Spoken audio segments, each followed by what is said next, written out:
Good morning, everybody. Welcome to today's edition of the Daily Market Commentary. I'm your host, Chuck Fulkerson. Glad you're able to join us after this Memorial Day weekend is over in the U.S. It's our first day back. I will tell you this is the second time I'm recording the video, so typically I don't have lines on the charts, but since I've already recorded the video once and now I got to start all over again because I recorded the wrong screen. That's what happens when you don't pay enough attention and you've got two monitors. I recorded a screen of nothing. So I will have some lines already put in. I typically don't like to do that. Those of you that watch the channel on a regular basis know that I only like to add lines or remove lines during the videos so that you can see how trades develop over time.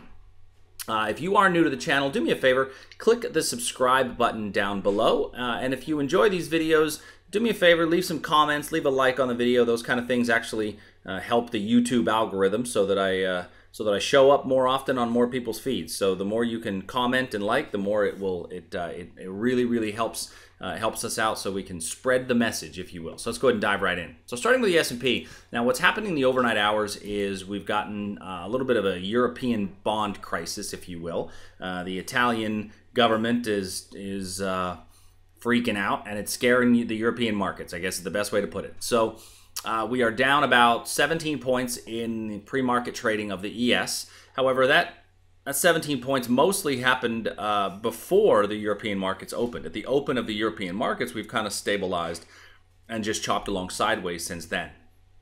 That being said, the origin of that move down, there is, I think, going to be a potential reversal up there. Now, I did take this level here, which we've already had, and change that to a reversal trade because I want to see if price can come into here, but I don't want to get long until it breaks out above there. And I think that would be, wait for it to come into the level and then get long as it comes back out. Now, let's take a look at our breakout trade is still in play up above this 2742. I really thought there was a chance we would get there Sunday night when the markets opened on Sunday. I thought, well, maybe we can pop up and we can get there, but after the holiday we were unable to break through. That just frankly makes this a better trading opportunity going forward because we fell from there again. So I think when we do break out above there, it'll still be a valid long. NQ, we've got the same short setup, 69.68 by 69.80, so right in this range here on the hourly chart. We did find a little bit of support right here at this juncture. Let's see if that continues to fall. We may get a reversal right through here. I don't have a trade set up around there because that's just a retest of this area here. And so that's kind of a retest of this, which is a retest of this. And they're all kind of retesting one another, which makes them fairly weak levels. So I'm not comfortable taking a long on any of these in the Nasdaq. I like it better in the S&P. Crude oil. So looking at crude oil, now unfortunately I deleted the level, but we had an area in crude oil from back here, back in this region. Wrong tool there. There we go. So we had an area in crude from back in this region way back. And that's actually where we've bounced off of and started to come back up. Now, if you took that long, you are being rewarded just a little bit. Not a huge move has come out of there yet. On the hourly chart, now that's a fairly wide area. On the hourly chart, that area, let me tighten this up a little bit. There you go. On the hourly chart, that area, this pivot down here, this is, about a 50-cent wide area in the crude oil, which is wider than what a lot of people are comfortable taking. And you moved up about a 2-to-1 reward to risk from there at this point. Now, I'm not in love. I can't use this one again. I'm not in love with this area for a short or this area above it. I'm also not in love with this for a breakout long. Why am I not? If I don't like the short here, why don't I like the breakout long? Well, if you remember our breakout rules, rule number 1 is that I've got to have room to roam. Well, I don't have room to roam because I got this level up here and I got this level right here, all of these above it. So I'm going to leave these be at the moment. Now, if we break out above this one here, this 67.98, then I'll be more apt to buy on a pullback. So you might want to go to a 15-minute time period and look to see if you get an entry on the small time period. I'll be looking at that one throughout the day, and if something comes up, I will tweet out the response. Gold. So in gold, we've got this area here, which is our short. Did not quite make it there in the overnight hours. And I've got this reversal point right here if price does indeed make it back to this region. So taking a look at the bond markets in the overnight hours, we had price almost make it up to our reversal point. Not quite there yet. And that really leaves us with a conundrum when it does come back to this region. Is this going to be an area that I'm going to want to get short? It still, I think, is a pretty good area. If you look at this wick over wick here on the 4-hour chart, on the 1-hour chart, it shows up as this little bit of basing before a pretty strong drop. I still like this area. Not going to take it off the table. And frankly, if you are still long from the breakout above this blue line, now most of you, I'm guessing, are not still long from that breakout because you're going to close it out over the weekend, especially on a contract rollover. But it gapped down, and now we are trading significantly higher. So you might want, if you're not in this thing yet and you like it, you think you want to get in on the long, you've got a little bit of a reversal point here. I'm going to leave this line off the chart. I'm not in love with that area, primarily because it was formed at midnight, 10 o'clock at night. That's not a great time of the day for high probability levels.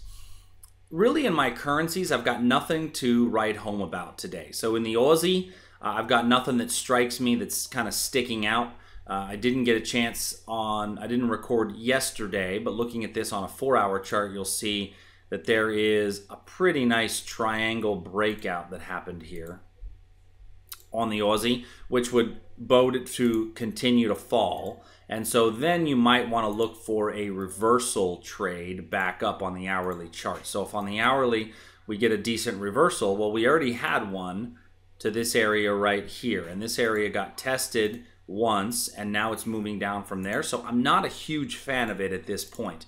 You can do candle-to-candle style of trading, meaning from this point, if I get a reversal and I get a lower low on a chart, then I can take the next, the trade if I get a lower low. I don't have that yet. You'd have to really dive down to the 15-minute chart, and there's really not even anything on the 15-minute chart that I love. So when that happens, if I feel like I've got to keep going down in time frames to find an entry, then that means it's not a good enough entry for me to take it. Keep that in mind. If you've got to keep going down in time frames to find an entry, the entry's not good enough to take. Looking at the euro we broke out from this area down here. Now we have come to, in the euro, to a big area that we had identified quite literally months ago. We had identified this on a weekly chart months ago as a place that I thought that the euro would get to. Now, we came really close once, popped back up out of there, but we didn't get rid of the level. The level is still valid. So since that level is still valid, we've now come back to it. Let's see if we see some strength happening in the euro off of this little area. Now, why do we think that there could be some strength here? Well, because this served as resistance in the past, has a chance to act as new support. So this is on the weekly chart. This is much more for the investor mindset. If you're more of a trader, you're probably not buying down here, right? You may want to short it when it gets back up to here, but if you're more of the investor, then you're going to wait till you get a higher high and catch that reversal. Looking at the Canadian dollar, we still have a breakout below us in the Canadian, below this region here. We are not quite to there as of yet. And so there could be a chance for a reversal on the hourly, although once again, I feel like I'm kind of forcing it. We are coming to this region here, this little spot right there, where we could reverse. So maybe a candle-to-candle style of trade from this point on would be not a bad idea. Get short on a lower candle's low. Great British Pound, Japanese Yen. So in our Great British Pound, we are still in between our regions as the pound is just continuing its fall. And really that's the strength that we're seeing in the dollars is really what's causing all of this. But the pound is continuing its move down on a weekly chart. Here's where our area is going to be for a potential reversal. You see that much more clearly on the daily, where we have that little bit of sideways price action before a very strong rally higher. And there's continued room for it to fall. And so if Charlie were here, he would tell you that it's going to fall until it runs into a new floor. And the floor is where things stop falling. So that tells me that I'm going to be much more apt to be a seller than I am to be a buyer. So when I look at the hourly time period, I look for a rally back up to a good opportunity. And so if I even, in this one, I'm not searching for a better opportunity. I do see it. It's right here, this little bitty area here, which is a wick over wick level. And if I move that down to 15 minutes, it'll be easier to see. This area right in here. Now, the other thing about this is right around at the European Open. So keep this area in mind as a potential reversal. I'm going to change the color here so that we know that it's lower probability because it is on the 15-minute chart. But don't be afraid to let this one run for a while. If you get short here and it starts to go your way, don't bail out of it right away. Don't just immediately bail out of the trade when you get a little bit of a 2-to-1 profit. Allow that thing to run because there's room to roam. Room to roam. In the Japanese yen, so in the Japanese yen, we had a potential breakout above this blue line, and we definitely would have, if you set up the trigger, you've gotten filled on this, and so it's not yet hit the stop. The stop would be below this pivot right here. But it's not looking good, and you may wind up getting stopped out on it anyway. So my guess is most people probably didn't have that trade set up, being as how it was a holiday weekend and it was in the overnight hours. I will tell you I did not, but it is still kind of following the rules. And if I get stopped out, if you get stopped out on that one, then you get stopped out on that one. They're not always all going to work, but just keep that one kind of in mind. Copper, still really nothing in line in copper, and then nat gas. You know, I don't really have anything I like in nat gas until way down here. So nat gas, in my mind, none of this is enough to convince me to be a buyer until I get way down into this region there. All right, so as far as today goes, if you have any questions, please feel free to shoot me an email, chuck@iiefinancial.com, and thank you so much for listening. Once again, if you've got anything that you want to add to the video, the more you can fill out on those comments down below. Give me a like, share the page with others, and subscribe. That would be much appreciated. Talk to you all soon. Have a great day.